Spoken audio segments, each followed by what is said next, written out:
Hello, नमस्ते, good evening friends, कैसे हैं आप सभी लोग? स्वागत है एक और एडिशन में। गर्मी अपने फुल मिजाज पे चल रही है और उसी के साथ-साथ आईपीएल भी काफ़ी इंटरेस्टिंग हो रहा है। तो आज उसी पे चर्चा करने के लिए मेरे साथ जुड़ेंगे पुनीत। नमस्ते पुनीत, कैसे हैं आप? नमस्ते धवल, मैं अच्छा हूँ और नमस्ते हमारे सारे व्यूअर्स को जो अभी गर्मी का भी मज़ा ले रहे हैं, गर्मी के साथ-साथ आईपीएल का भी मज़ा ले रहे हैं और काफ़ी इंटरेस्टिंग आईपीएल मोड पे आ चुका है। अब कुछ ही मैचेस बाकी हैं, जब हमें अपने फाइनल फोर पता चल जाएँगे और अभी तक जो पिछले 2-3 हफ्ते से जो कांस्टेंट दिख रहे थे हमको टॉप फोर में, इस बार थोड़ी हलचल मची है, थोड़ा अप डाउन हुआ है, उसके ऊपर हम चर्चा करेंगे विस्तार से। तो धवल, आप प्लीज़ शुरुआत कीजिए इसके ऊपर। जी बिल्कुल, आई थिंक उथल-पुथल की हम लोग बात कर रहे हैं तो टॉप 4 में हमें यूजुअली इस पूरे सीज़न आपको पंजाब और आरआर दिखी है। तो फिलहाल जो मेरे पास पॉइंट टेबल है उसमें पंजाब चौथे नंबर पे है।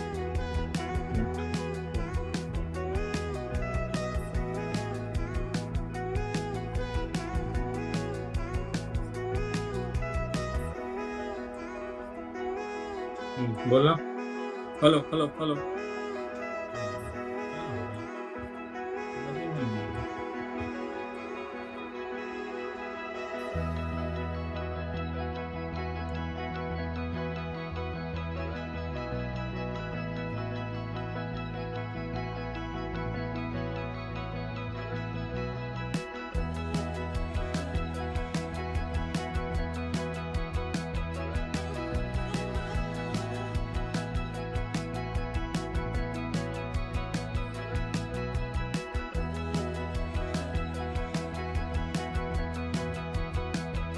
हाँ, बोल तो।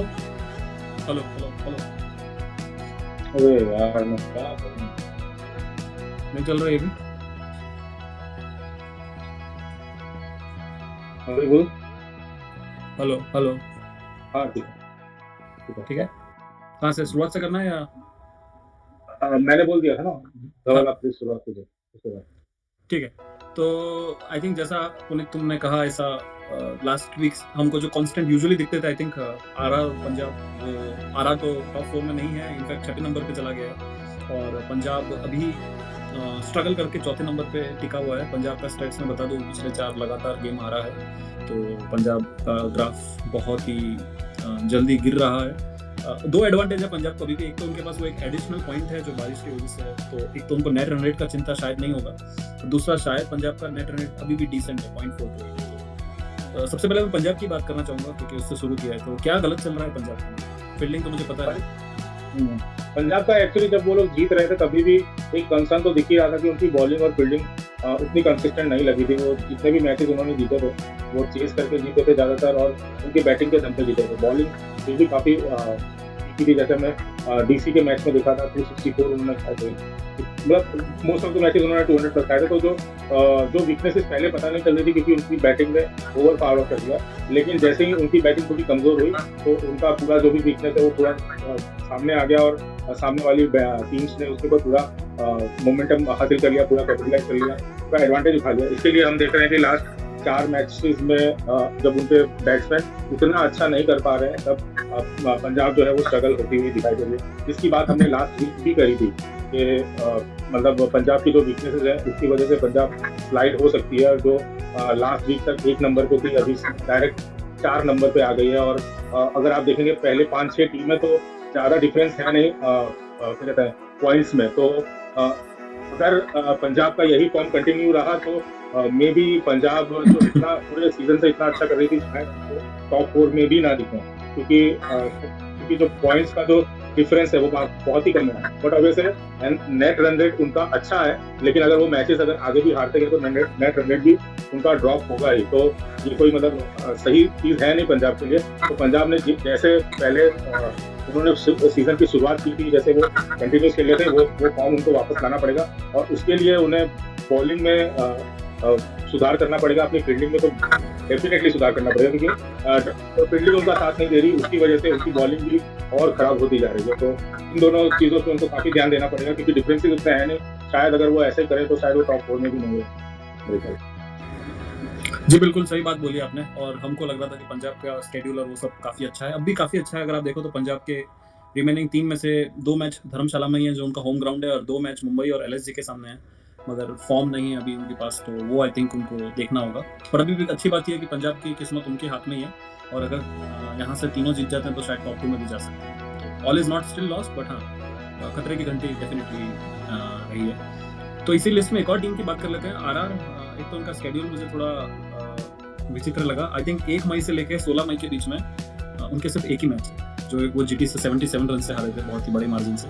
तो क्या ये इतना जो गैप आ गया है, इसने डिरेल कर दिया है आरआर का कैंपेन, या आपको लग रहा है आरआर में भी वीकनेसेस हैं? आरआर में तो हमने पहले ही बात किया था कि वीकनेसेस काफ़ी है उनके, जो भी परफॉर्मेंसेज आ रहे थे वो टॉप 2 टॉप 3 से आ रहे थे। लेकिन बाद में बॉलिंग भी, जैसे जोफ्रा आर्चर ने काफ़ी अच्छी बॉलिंग करी है उनके लिए। बीच में एक आध मैचेस में रियान पराग भी खुल के आए हैं, तो बिट्स एंड पीसेस में उनके परफॉर्मेंसेज आ रहे हैं, लेकिन उतने खुल के नहीं आ रहे हैं। मोस्टली जो है वो उनके टॉप ऑर्डर पर डिपेंडेंट है। मुझे अभी भी लगता है टॉप ऑर्डर बैट्समैन की आप बात कर लें या टॉप ऑर्डर बॉलर्स की आप बात कर लें, अभी भी क्या है कि रियान पराग ने भले एक इनिंग अच्छी खेली, लेकिन उनका भी कोई कंसिस्टेंट फॉर्म रहा नहीं है इस आईपीएल में। तो और उनके जितने भी अच्छे विन्स आए हैं, जो बिग मार्जिन के विन्स आए हैं, जो जब टॉप पे थे पॉइंट टेबल में, तो सूर्यवंशी और यशस्वी जायसवाल ज़्यादा की फैक्टर उन्हीं का था, और बाद में जोफ्रा आर्चर आप तीसरे नंबर पर कह सकते हैं। तो ये 3 पे ज़्यादा डिपेंडेंट है आरआर की टीम। मुझे लगता है इसलिए जब ये तीनों नहीं चलते हैं तब आरआर जो है वो फिसल जाती है, अच्छा नहीं कर पाती है।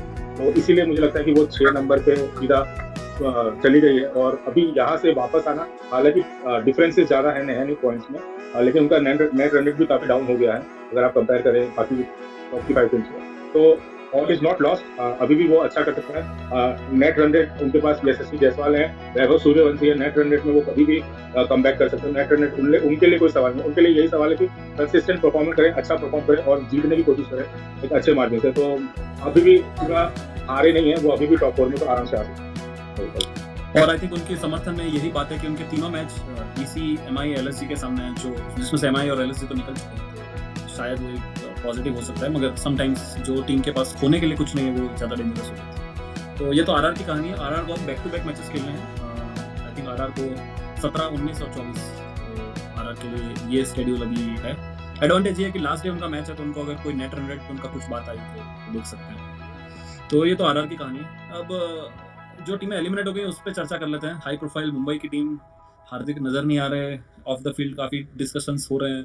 तो क्या आपको नज़र आया? हम दोनों कन्विंस थे कि ये मुंबई की टीम टाइटल की दावेदार है, और हम दोनों नहीं, काफ़ी लोग कन्विंस थे। तो what went wrong according to you? I think जो फील्ड पे जो दिखा, प्लेयर्स के बीच का कोऑर्डिनेशन आप कह लें, या फिर जो बाहर से बातें आ रही हैं कि मैनेजमेंट के और कैप्टन के बीच में कुछ मनमुटाव चल रहे हैं, हमने ऑन कैमरा देखा है कि जो उनके ओनर्स थे वो बीच मैच में से उठ के चले जा रहे हैं। तो मतलब काफ़ी कंट्रोवर्सीज तो चल रही है उनकी टीम में कुछ अच्छा नहीं चल रहा है। और जब आपके यहाँ पे अगर सही चीज़ें सही से नहीं चल रही हो, तो आप फील्ड पे भी उसका असर दिख जाता है। तो मुझे लगता है कि अभी उनका जो है वो ड्रेसिंग रूम कह लें या मैनेजमेंट कह लें, वो अभी एक डायरेक्शन में नहीं सोच रहा है। काफ़ी चीज़ें चल रही हैं उधर, हमें नहीं पता है, लेकिन काफ़ी सारी बातें आ रही हैं। तो मुझे लग रहा है कि उसकी वजह से जो एक परफॉर्मेंस आनी चाहिए, एकजुट होकर जो परफॉर्मेंस आनी चाहिए टीम की, वो नहीं आ पा रही। क्योंकि हमने देखा कि ऑफिशियली तो आपके हार्दिक पांड्या कैप्टन है, लेकिन कई सारे मैचेस में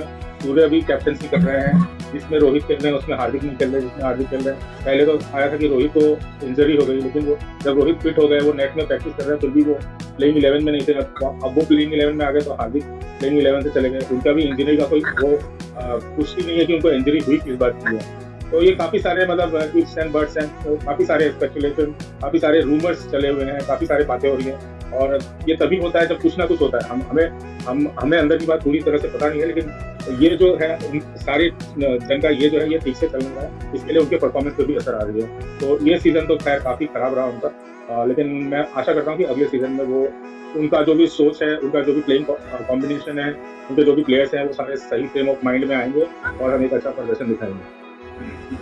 मेरा मुंबई के लिए एक लास्ट सवाल है, क्या हम हार्दिक को as a Mumbai captain last देख चुके हैं? हाँ, ये बातें भी काफ़ी कही जा रही हैं। मैं एक्स पे काफ़ी आर्टिकल्स मैं पढ़ रहा हूँ, पोस्ट पढ़ रहा हूँ इसके बारे में, लेकिन मैंने जैसे कहा कि हम इतना इनसाइड डिटेल तो हमें नहीं पता है। जो भी बातें हैं हम ऑनलाइन पोर्टल से, इंटरनेट से ही हमें पता चल रही हैं। तो अभी मैं कुछ नहीं कह सकता इसके बारे में कि हम देख पाएंगे कि नहीं देख पाएंगे, इसके लिए तो हमें अगला आईपीएल का वेट करना पड़ेगा। लेकिन जैसी बातें चल रही हैं, आई आई थिंक हार्दिक हमको अगले ऑप्शन में दिख सकते हैं।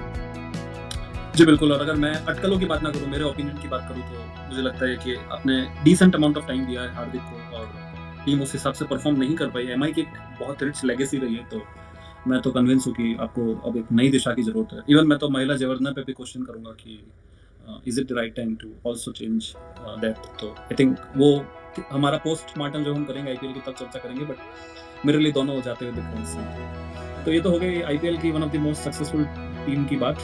जो एक और सक्सेसफुल टीम है वो फिलहाल डिसेंट परफॉर्म कर रही है, तो आई थिंक लास्ट के 3 लगातार मैच जीतने से उनको एक थोड़ा सा मोमेंटम मिल गया है, और उनके लिए अच्छी बात यह है कि अभी उनको एलएसजी खेलना है, और उसके बाद आई थिंक 2 टफ मैच है, एसआरएच और जीटी के सामने। जीटी के सामने अवे मैच है, इसलिए मैं टफ बोल रहा हूँ ज़्यादा, क्योंकि जीटी अहमदाबाद में बहुत डेडली है।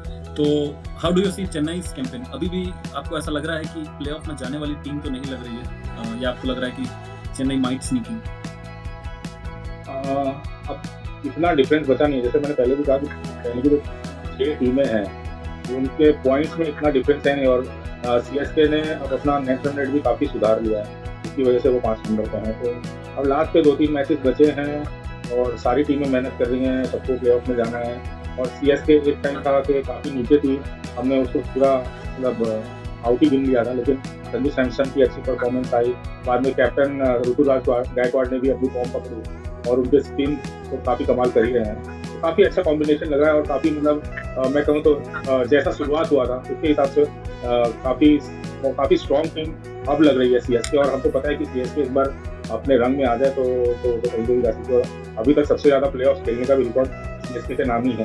तो सीएसके को हम कभी भी नज़रअंदाज नहीं कर सकते, उसको कभी भी आउट नहीं कर सकते। और अब वो 5 नंबर पे आ गई है, एक टाइम पे था कि वो 10 नंबर पे थी, तो अभी भी कुछ भी हो सकता है। और as a CSK fan, as a cricket fan, हम जरूर चाहेंगे कि विदाउट धोनी सीएसके प्लेऑफ में आए, और कैसा करती है हमें देख के बड़ा। धोनी का नाम लिया है आपने, तो चेपॉक में एक ही मैच रह गया है, तो आई थिंक इस बार तो फिर से हम उम्मीद तो कर ही सकते हैं कि होपफुली वो मैच एक्चुअली बहुत इंपॉर्टेंट होगा। मैं आपको पॉइंट टेबल के नजरिए से बता दूं, सीएसके अभी 12 पॉइंट्स पे है, और अगर अज्यूम करते हैं वो एलएसजी को हरा रहा है, सिर्फ अजम्पशन है, हम नहीं बोल रहे वो हरा रहा है, तो सीएसके 12 में 14 पॉइंट हो जाएगा, और अभी एसआरएच हार की दहलीज पे खड़ा है जीटी के सामने, तो एसआरएच भी 12 में 14 हो जाएगा। तो प्रैक्टिकली आप बोल सकते हो जीटी सीएसके एसआरएच एक नॉकआउट मैच हो सकता है, क्योंकि जो टीम जीतेगी वो 16 पे पहुंच जाएगी। तो मुझे लग रहा है काफी इंपॉर्टेंट मैच होगा वो, अगर सीएसके एलएसजी को हरा।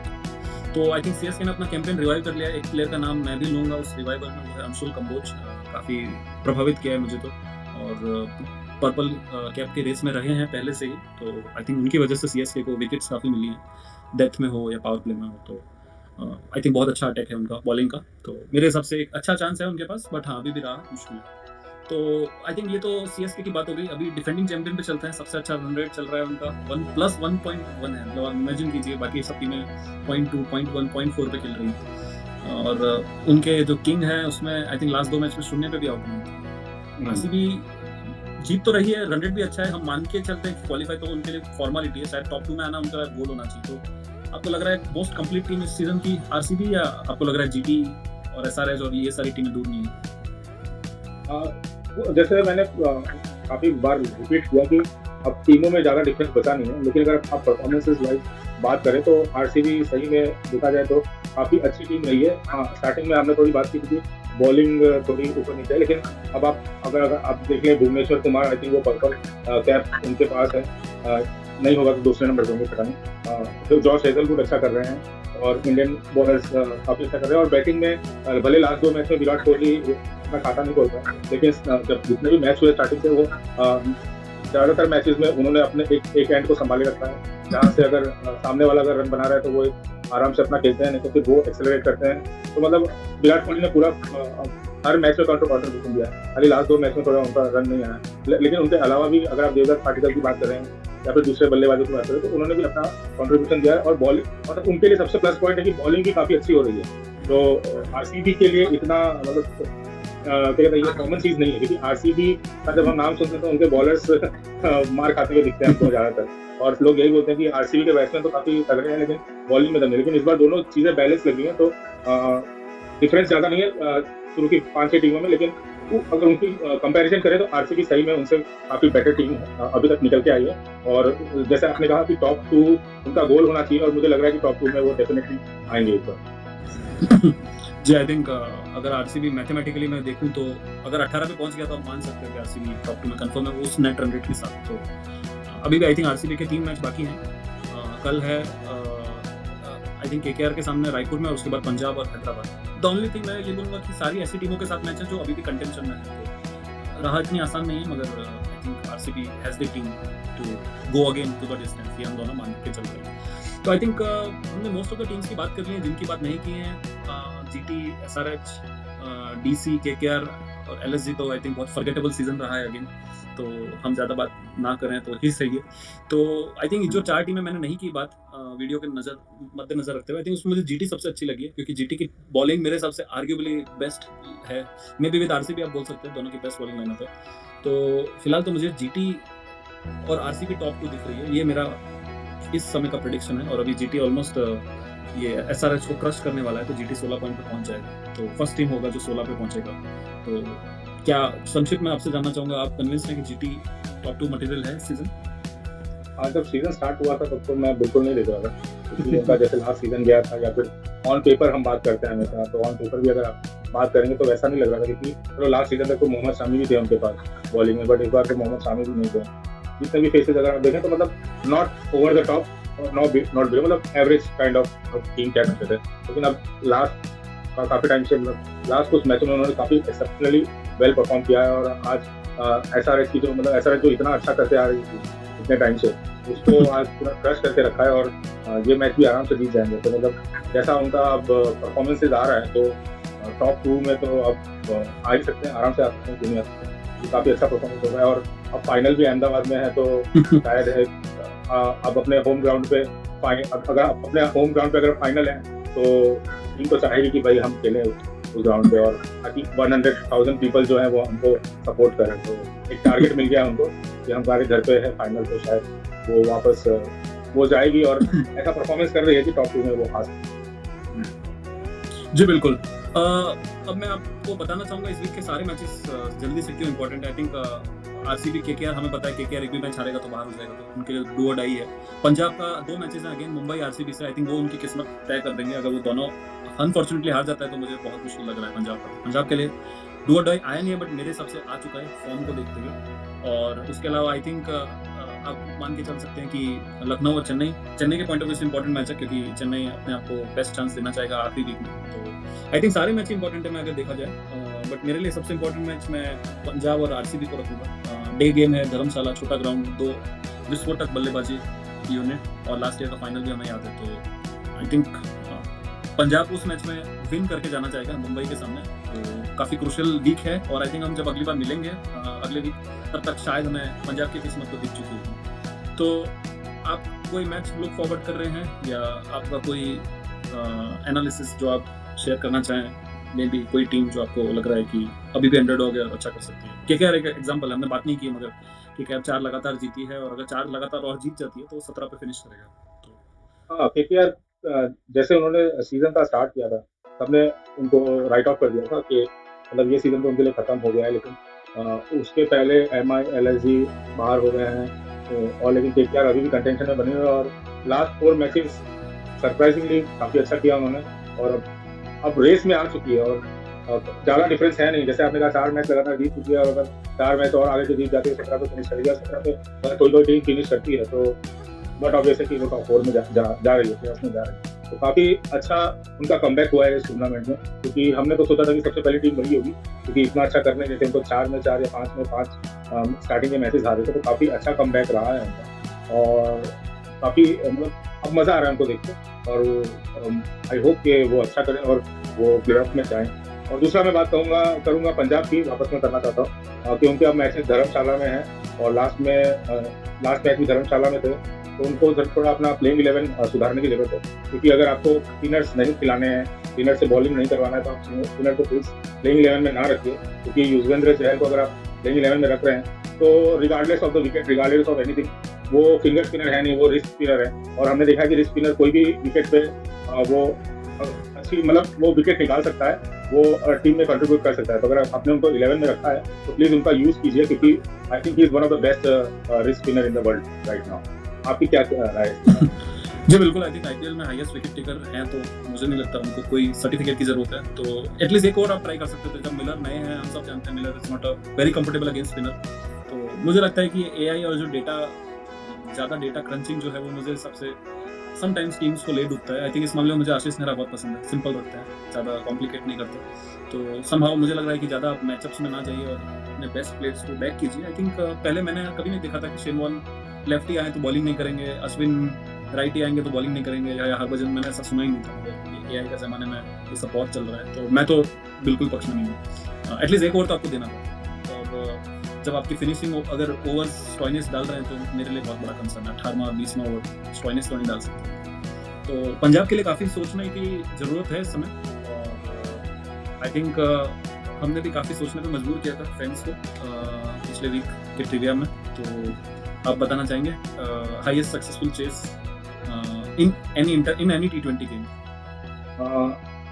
हम काफ़ी कुछ सोच रहे थे, हमें काफ़ी कुछ सर्च भी किया, लेकिन अनफॉर्चुनेटली हमें कुछ नया आंसर नहीं मिला। तो वही आंसर मिला जो हमको पता है। जो इस सीज़न पंजाब ने डीसी के सामने किया, 265 चेज़ किया, वो हाईएस्ट चेज़ है अभी तक का किसी भी T20 गेम में, या वो इंटरनेशनल हो, चाहे वो कोई भी लीग मैच हो। और सेकंड हाईएस्ट भी पंजाब का है। आई थिंक लास्ट सीज़न किया था केकेआर के सामने 260 थी। तो अभी आईपीएल के ही रिकॉर्ड जो है वो अभी हर जगह छाए हुए हैं। तो अभी पंजाब ही वो टीम है जिसने हाईएस्ट चेज़ किया है। आई होप रिकॉर्ड्स की तरह पंजाब इस वीक छाएगा, क्योंकि पर्सनली हमको बहुत पसंद है। तो हम जब अगली बार इकट्ठे हों तब होपफुली पंजाब को हम थोड़ा ऊपर देखेंगे। और इंटरनेशनल की बात करूँ तो आई थिंक साउथ अफ्रीका ने चेस किया है वेस्ट इंडीज़ के खिलाफ सेंचुरियन में 215 में। तो आई थिंक काफ़ी इंटरेस्टिंग चीज़ें लगी। मुझे लगा कि शायद इंडिया या ऐसी कोई कंट्री में होगा। साउथ अफ्रीका में इंटरनेशनल रिकॉर्ड है, तो अनदर इंटरेस्टिंग थिंग। ओके, इस वीक आप कुछ लाए हैं ट्रिविया में? ज़्यादा मैं सोच नहीं पाया ट्रिविया में, तो मैं एक बड़ा सिंपल सा सवाल पूछता हूँ। आई थिंक काफ़ी लोगों को ये आंसर पता होगा, बट फिर भी देखते हैं। आईपीएल 2008 में शुरू हुआ, तो मुझे बस ये जानना है कि पहला बॉल जो है आईपीएल का वो किसने फेस किया था, और बॉलिंग किसने की थी। ये दो आई थिंक फेस किया था वो सबको पता होगा, बट बॉल किसने डाला था वो भी अभी तक वो आई थिंक थोड़ा सोचना पड़ेगा। वैसे मैं इमेजिन कर सकता हूँ, बट मैं नेक्स्ट वीक आपको। ठीक है, आई थिंक इस वीक काफ़ी इंटरेस्टिंग मोड पे हम छोड़ के जा रहे हैं। और जब तक हम अगले वीक मिलेंगे आई थिंक हमारे सामने बहुत तस्वीर क्लियर हो जाएगी। तो हमारे साथ फिर से जुड़िएगा, और कोई भी सुझाव हो या कोई भी आपके फीडबैक हो तो हम लोग जरूर अपने इनबॉक्स और कमेंट सेक्शन में देखना चाहेंगे। नमस्ते। Thank you.